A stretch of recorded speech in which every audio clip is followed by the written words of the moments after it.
I'm going to be helping out this Bryston AC-1 mini center channel. It is a great center speaker. I really like it. Has a similar driver configuration, same tweeter and mid-range, I believe, as my Bryston Mini T's. Good speaker, however,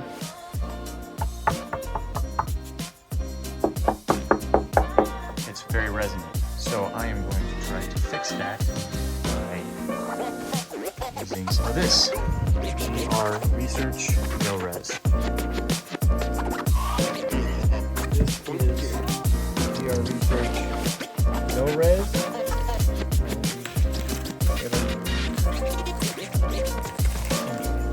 Center channel.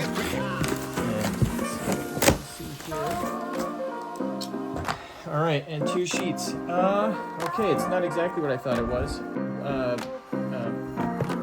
Okay, this is actually 2 different types of material on it, and that's one of the reasons why it's supposedly really great. So this is a smushy material, about 1 inch thick, and then there's a solid, denser material here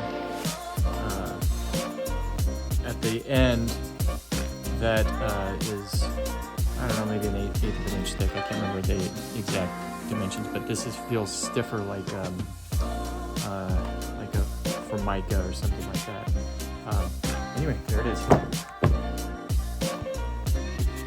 Okay, after measuring and realizing I didn't remember exactly how things were set up, I have measured this once again, set this up into the distances or the measurements I will need to cut all the pieces out and add some leftover. But it should be good. We'll see. Saw the videos on this, and Danny was saying you can cut it with a table saw. I thought, well, that's a little bit excessive. That's because I didn't realize that you have this fine edge here, which is like a plasticky sort of material. It's pretty rigid, and then you have this more light foam. So table saw is the right way to do it. Of course, you should trust the guy who is selling it in this case.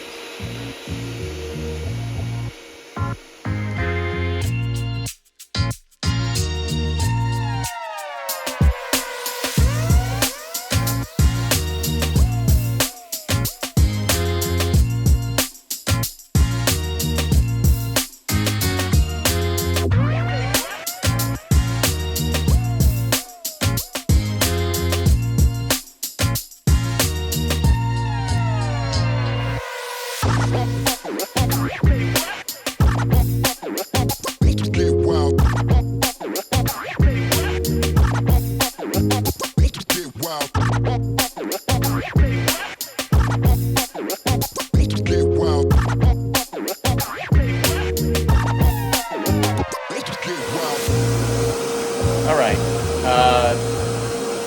cut the No-Rez, and we got a bunch of blocks here and a bunch of mess.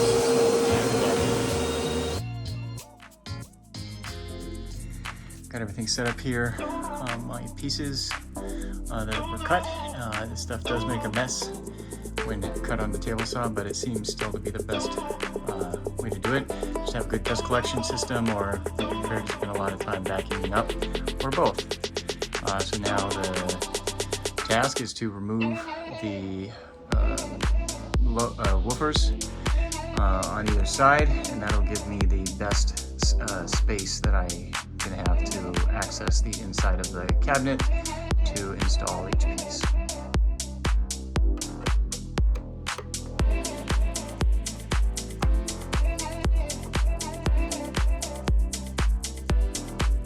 Okay, now we are in business. We've got the woofers removed, and there's a scant amount of polyfill in here. It's fine, I guess. Don't look too closely at the crossover there. Maybe scandalize, who knows.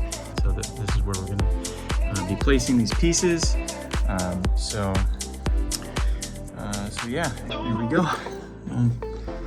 Put put it inside and we'll do a comparison. Again, the speaker sounds great, but it's kind of resonant, quite resonant on top.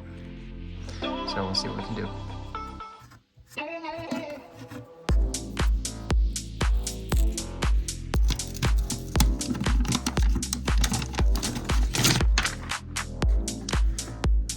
Remove the adhesive and place it at the top and push hard in. Long and hard, that's what she said.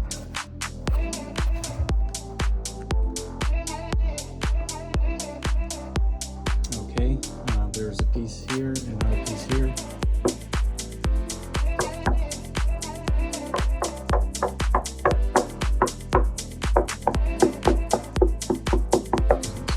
Difference. We'll see how it sounds when I get done. All right, this is what we've got. I did the best I can with the amount of space we have available. Of course, we left a little gap, give room for the crossover.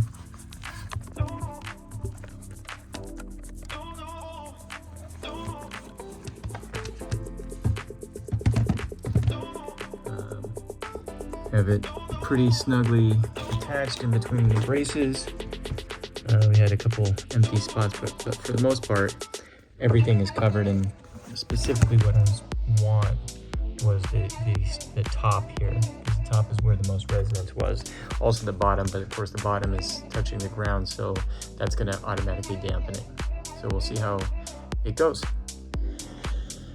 Now it's time to put the polyfill back in for each section. Actually, I think this is the bigger section. This goes in here, so it does not have the crossover. It goes towards the back, just so it's not pushing up against the woofer. Slightly smaller area that is going to go up here when I give a little space. Ideally, wouldn't be pressing up against the crossover too much, but we also don't want to be snug up against the woofer. So that's okay. The No-Rez is installed and everything is closed back up.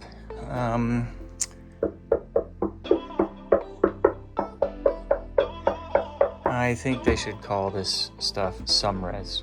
It helped a little bit. It is definitely less resonant. It feels a little bit better in certain places.